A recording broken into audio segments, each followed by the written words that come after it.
अस्सलाम वालेकुम वर्स, मेरा नाम है अब्दुल गफ़ार और आप देख रहे हैं Abdul Gaffar Landa market YouTube channel. एक और नई वीडियो के साथ हाजिर हम अमेरिकन जो है ना शर्ट के हवाले से। ये जो बंडल आपको दिख रहे हैं ये अमेरिकन जो है ना काटन शर्ट का बंडल है। ये जो है ना अमेरिका का डायरेक्ट है और अफ्रीकन ग्रेड का बंडल है। अफ्रीकन ग्रेड से मतलब कि एक नंबर माल है। माल आप विज़िट कर सकते हो, देख रहे हो आप माल।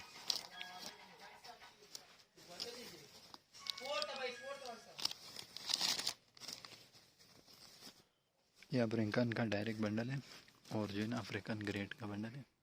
50 kg का बंडल है, देख रहे हो। मेन कॉटन शर्ट लिखा हुआ भी इसके ऊपर। ये अमेरिका का डायरेक्ट है। और दूसरी बात आपको बता दूं कि आप लोग सोच रहे होंगे कि अमेरिका का बंडल है और बड़े साइजेस होंगे, लेकिन इसमें बड़े साइजेस नहीं होंगे क्योंकि ये अफ्रीकन ग्रेड के नाम से है वह। तो समझो जो है ना बाहर से अमेरिका से एक नंबर छटा हुआ माल आया हुआ है, अफ्रीकन ग्रेड।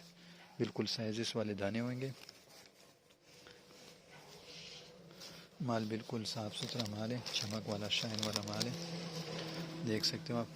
ये देख रहे हो, ये बंडल है सारे, ये देख रहे हो, ये सारा बंडल पड़ा है, देख रहे हो।